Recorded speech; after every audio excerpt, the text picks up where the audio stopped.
Hi there, it's Dawn here. Just wanted to give you a bit of a roundup. Oh, let me adjust the cushion. Of my day so far. It's Thursday, I believe. What day is it? 3rd of March, I think. 2nd of March, 3rd of March. Might even be the 4th of March, I'm not sure. Anyway, my day so far. It's pouring with rain outside. Martin's away at work. He won't be home again till tomorrow night. It's been a bit of a tough week. He's been away a fair amount this week. I've just been around and done all the initial farm feeds, so everybody has got food. But the mama buffaloes need some haylage. So if my young man doesn't come in at 10:30, the young fella who gives us a hand a few hours a week, so if he doesn't come in, which if it's raining he might not, then I'll have to try and get haylage over to the mama buffaloes. So that's going to be my first problem of the day. I've still got all the logs to bring in. I haven't brought all the logs in yet. And one of the little goat kids has got, it looks like its eyelid is turning in and the eyelashes are irritating its eyes. So I've just phoned the vets. They're going to pop out at about lunchtime to have a look, because my neck, I would have taken it up there, but my neck is really painful today, and it's all part of my ongoing condition. And I would have trouble driving. I wouldn't be, can't turn my head properly side to side and etc. So I've asked if they'll come out. So they're going to come out and have a look at his eye for us. And what else? I've got to get some banana bread canned up because I've got bananas on the turn. I'm still working through what we got left of the buffalo meat. So I've got meatballs to get made up and canned. I've got pie filling to get canned. There's still a couple of meat boxes to be collected, so I'm waiting for people to collect them. And then it's housework. Normal housework's got to be done. There'll be more animal feeds to do later. Got wet coats everywhere, and yeah, so it's going to be a really busy day today and tomorrow. I'm not going to get all of that done today. With my health issue, what I've got is I've got a cranial leak. So I've got the fluid leaking out that supports the brain, and it causes the levels to drop, even though your body replaces it constantly. When it's leaking, your body's fighting to keep it topped up, and it can't. Sometimes it can't just replace it quick enough. So what happens is I then get what's called brain sag, where the brain isn't properly supported, so it's drooping down in my head, and they now think that the brain is protruding through the hole in the base of the skull, and that's blocking some of the leak. But of course, when I'm active, it moves and it starts leaking again out of my nose. That's where it usually leaks, and sometimes out of my eyes if the pressure builds up enough. I also have a lot of pressure in my ears, so I have waves of tinnitus, various different sorts of tinnitus going on, and headaches. But also because the brain sags, it's putting pressure on the nerves in the back of my neck, and that's what causes me a lot of neck pain. And very often I'll sit here with either a hot water bottle behind my neck to try and ease it, or I'm trying ibuprofen gel, or I have a freeze spray, or, you know, taking so many tablets to try and manage the pain. Yeah, I can get up in the morning, feel great, and think, right, I'm going to get this done, this done, this done, this done. And then as soon as I make a start, within an hour or so, I'm sitting here with a cup of tea, resting it up. In fact, I'm usually try to lay down, because then that takes the pressure completely off it. Yeah, so that's just an ongoing battle. I've seen various specialists, and I'm now waiting for a meeting with the skull-base surgeon and the neurosurgeon, and hopefully they're going to fix it for me, and then life can get back to normal. Anyway, I've got other news. We've decided to close our business back in Bedfordshire. We now live in South Wales. We've decided to close our business back in Bedfordshire, and so we've been selling it all off and getting rid of equipment. We've got a scaffolding business. So this year, since the beginning of the year, it's been a big push to try and get it all sold off and closed up, because Martin needs to be here full time, really. We can't carry on as we are, where he's away 3-4 days a week, and you know, there's a lot here to do, and we're just falling behind with jobs, and falling behind with jobs isn't fair on the animals. So to give them the proper care that we want to give them, he has to be here full time. The buffaloes is mainly what he looks after, and I look after the alpacas and the goats, you know, the littlies and the poultry. The growing side of things is my department, although I can't do any heavy digging, lifting, etc. at the moment. I'm not supposed to. So Martin has to, you know, help with that. So yeah, so in a couple of weeks he's going to be here full time, and it will be a big life change for us. We're going to run a small scaffolding business from here, where it'll just be the odd job he's doing occasionally. But it means he'll be here in the morning, he'll be here in the evening, and here a lot more than what he is now.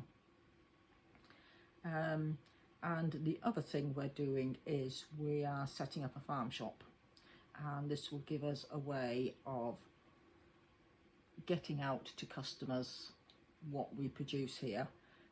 So as well as the meat and the eggs, there will be vegetables, there will be plants, there will be craft products. So all of that is going to be happening. That's sort of all of the plans for this year. And of course, on top of that, we have got the build, you know, the building work going on. We've just had the 3 big deliveries of the building supplies needed to finish off the kitchen end. So the last of them deliveries arrived yesterday, so we're just waiting now for the builders to come back, and then they can crack on and get it up.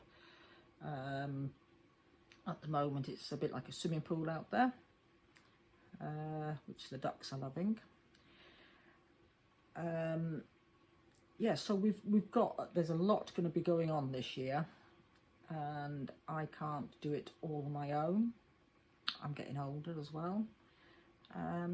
So it will be really nice to have this life-changing, you know, thing happening, and we can then pursue with our plans and the life that we thought we would have when we first moved here nearly 8 years ago.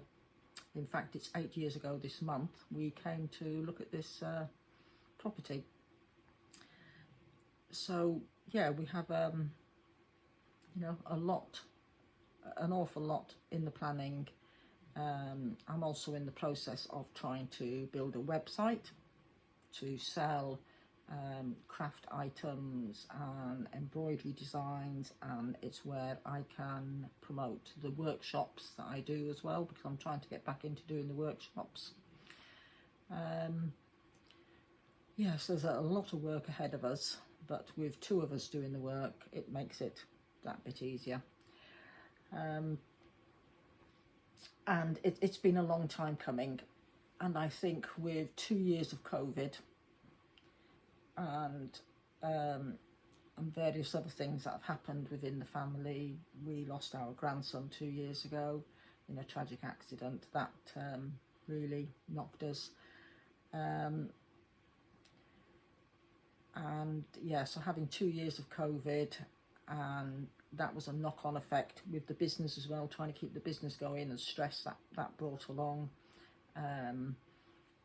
And then me developing this health issue, which, you know, started 6 months ago, and it just made us realise, you know, let's just get on and do it. We will manage financially, whatever. We know we can. We're both of the same mindset, and we're both working from the same page. So we are 95% self-sufficient in our food. We buy in very little in the way of food.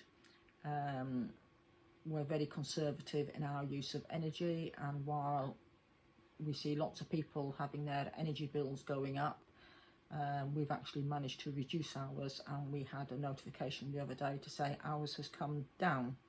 Our monthly payments have come down because our consumption has vastly reduced. So that's good.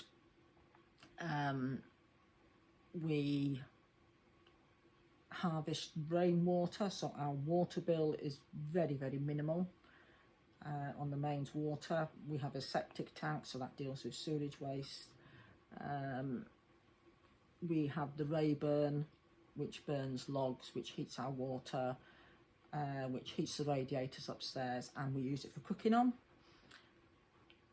So that's a big saving for us, and the logs come off our own land, and in fact with the storms that we've just gone through, I think we've got about 12, maybe 15 trees down, so they all have to be logged up as well. And that'll keep us in logs for the next few years, as well as the ones we are taking down which have got ash dieback, and them ones we can burn straight away. We don't need to wait to season them.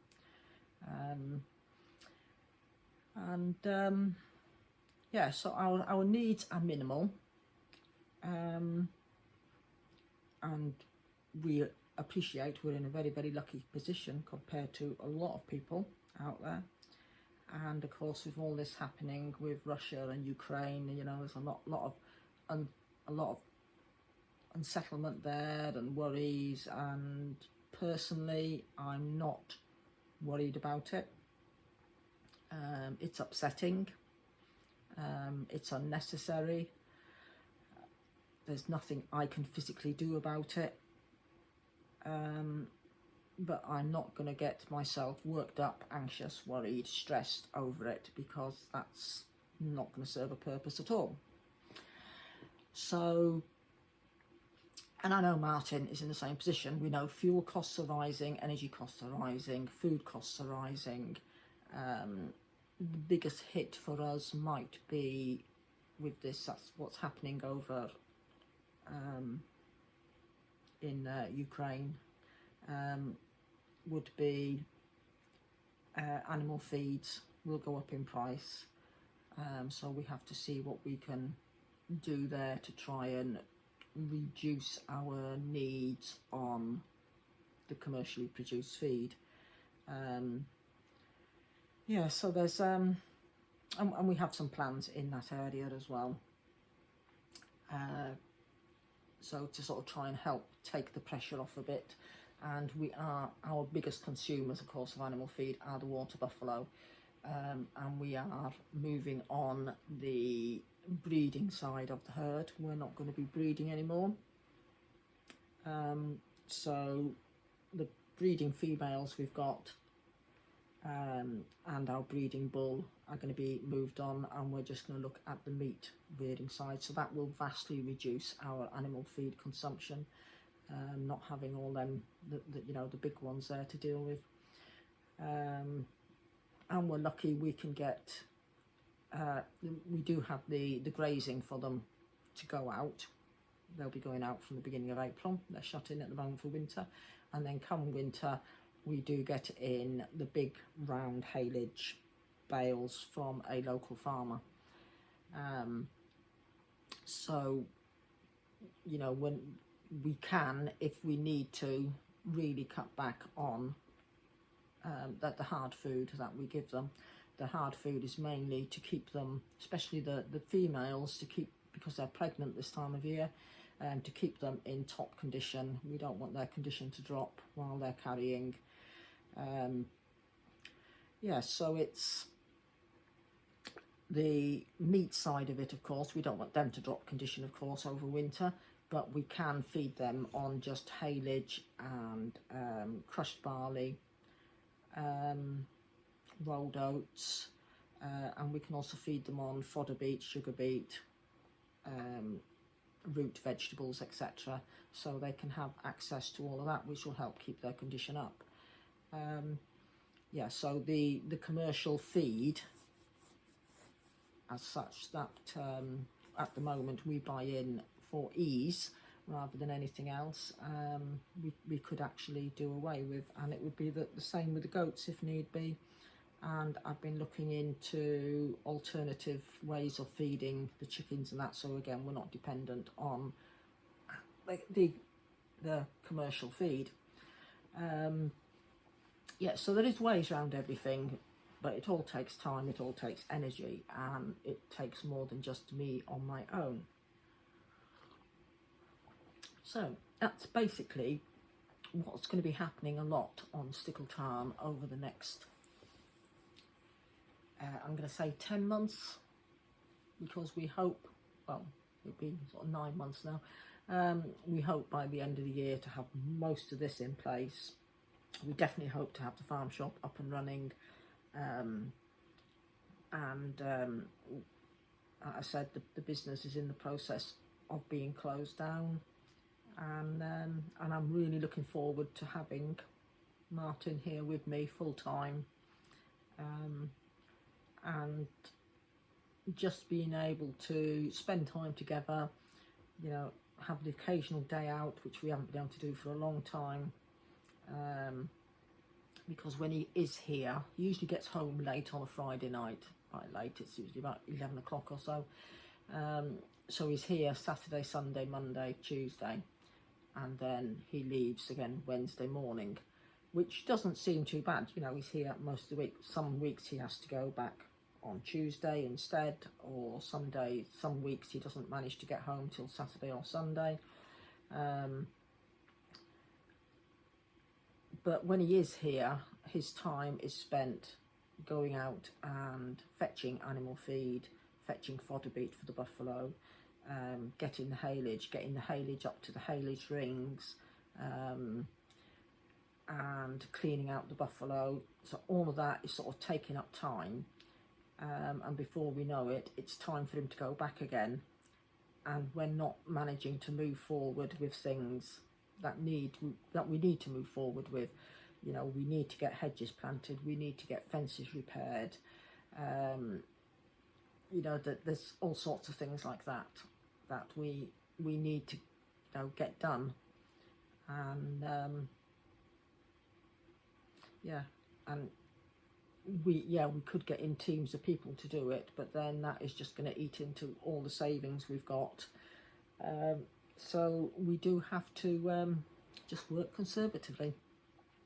So that's our plans for the year, and I'm hoping you'll be there with us to follow us and see these plans evolve and, you know, take place. It's we're quite excited about it all.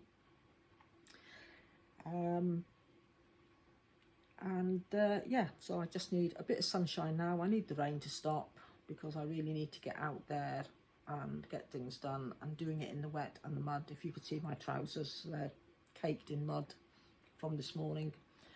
And the dogs are as well, they're soaking wet. I've got one lying in here. She shouldn't be in here being wet, but she is. Yeah, so I do hope you're going to join us on our journey of seeing Stickle Tarn evolve, and all the things that we got planned and what's happening,